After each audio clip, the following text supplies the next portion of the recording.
So ayun guys, di ko alam kung paano sisimulan to, pero wala akong magagawa kundi simulan to kasi nga ito yung napili nating content ngayon. Kaya tara, let's go!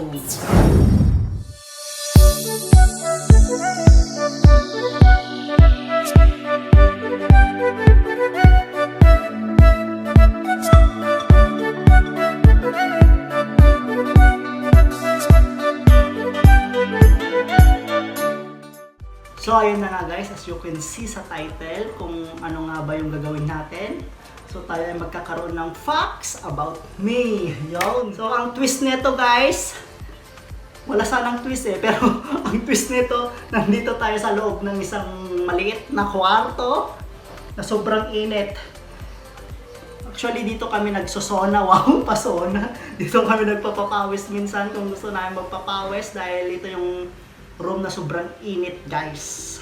So kahit wala kang ginagawa, kahit nakaupo ka lang dito ay pagpapawisan ka. So kung yan yung mga pawis na yan yung mga manti-mantika na yan, nag-start na guys. So tignan natin kung hanggang kailan natin kakayanin dito sa loob. Pero ipupush natin to dahil wala na tayong ibang mapagpwestuhan. Ito na yung pinakamagandang spot na nakita ko para dito sa sit vlog natin. Kaya tara guys, simulan na natin. Dami kong dada. Let's start. Let's get started. Let's get started. Fact number 1. So, ang real name ko po is Manuel Avalos Siobal Jr. Yes, hindi Larry. Ang Larry po na pangalan ko is nickname ko po yon. So, pangalan ko pa rin naman. Nickname ko pero hindi yun yung real name ko. Siyempre, nickname ko. Ano ba talaga? Basta real name ko po yun. At yun na yung mas prefer kong gamitin ngayon. Kasi ganito nga yun guys, no? Magpibento tayo about sa pangalan. So sa pangalan ko talaga is Manuel nga po, junior ako. At yun ay peke na junior. Bakit? Kasi ang real name talaga ng tatay ko is Romeo. Romeo. So sa Romeo na yon, nung nirehistro siya, naging Manuel. Di ko alam kung anong nangyari, basta ganun dati yung mga tatay, mga magulang ng mga nakaraan daw, mga mali-mali yung mga pinaparehistro. Kaya Romeo ang pangalan ng tatay ko at nung nirehistro siya, Manuel yung nilagay. Kaya naging peke ako kasi hindi naman talaga tunay na Manuel yung tatay ko. So, meron din yung nanay ko, Lilia ang pangalan niya sa birth certificate niya, pero ang tunay niyang pangalan is Elena. Di ko alam kung bakit ang gulo, no? So, comment down below kung ganun din yung mga pangalan ng mga magulang nyo. So, ayun na nga guys. So, pawis-pawis na. Number 1 pa lang tayo, kaya bilis-bilisan na natin to. So, ang facts natin ngayon ay 10 facts lang kasi nga sobrang dami, no? 10 facts with explanation. Ganito kahaba. Yan. Ganun. Hanggang sa lumagpas na sa screen. Ganun kahaba yung explanation natin. Pero bilis-bilisan natin guys kasi yan nagsisimula na yung pasona effect ng ating studio. Yan! Fact number 2. So fact number 2 guys, I'm from province of Isabela. So taga Isabela talaga ako. At nagawi lang ako dito sa Pangasinan. Kung nakikita nyo sa mga last videos ko na dito ako nga sa Pangasinan. Dahil dito nga ako na-lockdown at dahil dito yung mother side ko. Yon. Kaya huwag kayong magtaka guys kung lahat ng napapakita ko ay hindi ko pagmamay-ari. Kasi nandito tayo sa lugar na wala tayong pagmamay-ari. Bebek tayo! Fact number 3. So tatlo po kaming magkakapatid. Yung panganay po namin is lalaki. Nandun siya sa Canada kasama yung pamilya niya. Pangalawa is babae. Nandyan naman siya sa may Pampanga, part ng Pampanga. May pamilya na rin po siya. Pangatlo is nasa Maynila. At nag-work po siya doon as a nurse. Yes. Wala pa po siyang family and ako po yung bunso. Yes, ako po yung bunso. So, ayun guys, shout out sa mga kapatid ko dyan. Hello mga brothers and sisters. Stay safe kayo dyan. See you soon and see you soon. Bebek tayo! Fact number 4. So ayun guys, ako ay born again Christian. Hindi naman ako since birth is born again na siya agad. Dumaan ako sa maraming proseso. Dumaan ako sa maraming religion na napasukan. Napasukan ko halos lahat ata. It's not all about the religion naman kasi guys. Ang hinanap ko talaga is kung sino talaga yung makakapagpakilala sa akin ng lubusan, ng mas malalim, wow, kay God, no? And nabaptize na rin po ako as a born again Christian. So I am a certified Christian na po. Ang mother church ko po is Free Christian Church. Wow, shout out sa mga masigasig nating mga followers. Masigasig nating mga manonood dyan, mga kapatid. At shout out din sa CICC family natin sa Taiwan. So ayan, fact number 5. Fact number 5 natin guys, I am graduated as a Bachelor of Science in Marine Transportation. So sa mga hindi po nakakaalam doon, for short, seaman. Yes po, seaman po ako. Yun po yung tinapos natin. Kaso nga lang guys, hindi po tayo pinalad na may pursue yung ating course, yung aking natapos. Pero hindi naman doon nagtatapos guys ang buhay guys. So sa mga katulad ko dyan na hindi man po napupursue yung mga course nila is huwag po kayong mawalan ng pag-asa dahil hindi po dyan natatapos ang ating mga pangarap. So since hindi ko nga po na pursue yung pagiging seaman, hindi ko po hinayahan na ma-stop po yung pangarap ko, na mabuo yung mga dream ko. Wow naman!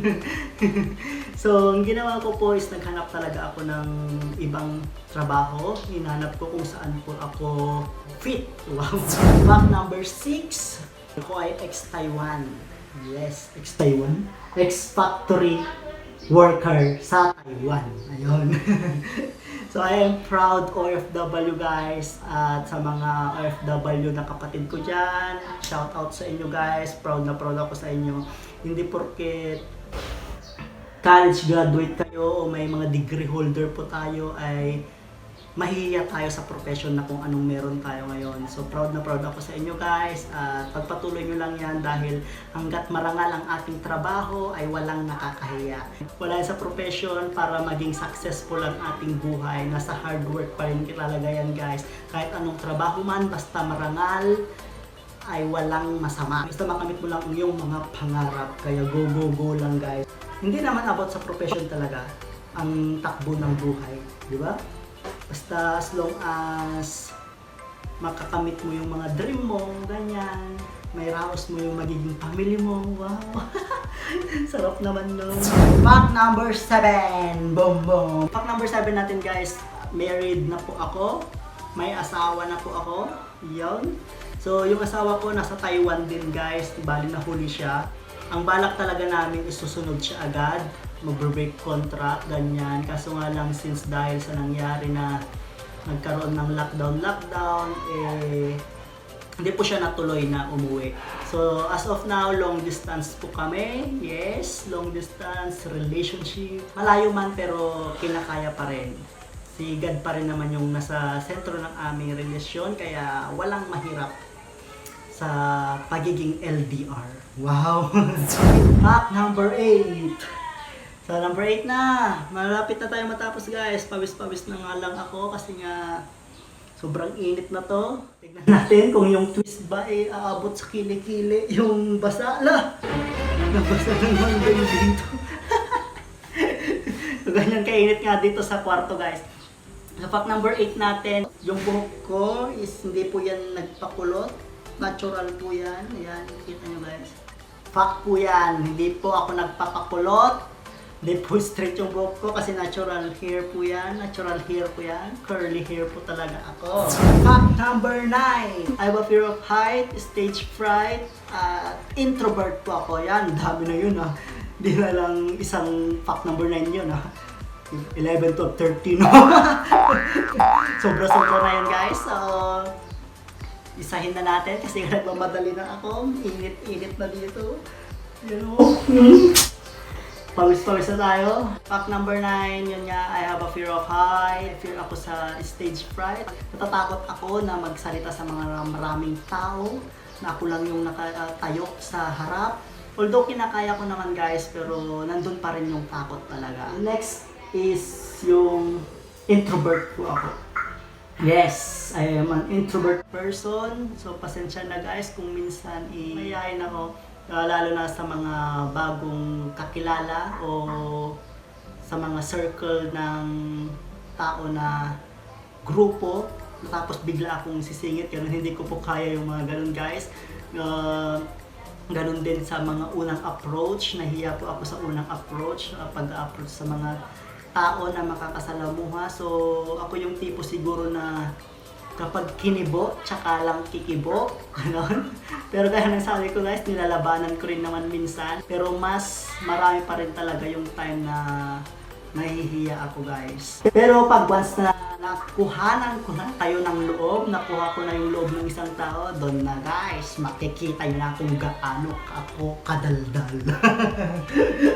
Kung gaano ako kulit. Pudo tapo. Para sa vlog, ating titisin ang init ng setup natin.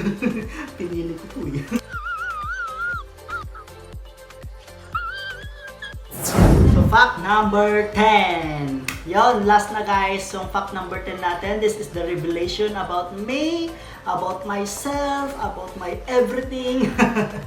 So, may tatlo na akong baby guys. Yes, tatlo. Hindi kayo nagkakamali. Hindi kayo nagkamali ng pandinig dahil yes, may tatlo na po tayong baby.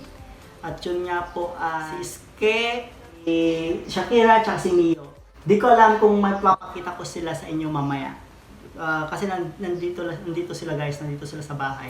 Ayun na guys, tapos ng ating facts about me. At kung gusto niyo magkaroon ng part 2 or kung gusto niyo mas makilala pa, comment down below guys kung ano yung mga gusto niyo itanong at sasagutin natin. Yan! Malay niyo magkaroon tayo ng part 2 or kung ano-ano man. Basta sa ngayon, ang alam ko lang, pawis-pawis na ako. Bagong ligo pa naman ako guys, naligo pa ako para sa inyo. Pero, kita mo naman ang nangyari. Dahil sa kakahanap natin ng magandang spot para sa content na ito, napadpad tayo dito sa Sulok. Pero sana guys, nag-enjoy kayo sa ating vlog ngayon at sana guys, mas nakilala nyo ako ng mabuti. Kung may mga tanong pa po kayo at gusto malaman about sa akin, comment nyo lang guys sa baba para sagutin natin yan isa-isa para magkaroon tayo ng part 2. Malay mo naman. Sa mga interesado dyan. Support naman. So yun guys, tayo muna ay magsha-shoutout. At shoutout po sa ating masigasig na manunood na si Simply Mom at saka si Bad Crush. Ayun. So visit na guys sa mga YouTube channel nila dahil tiyak kayo'y mai-entertain. Bebe! Tayo!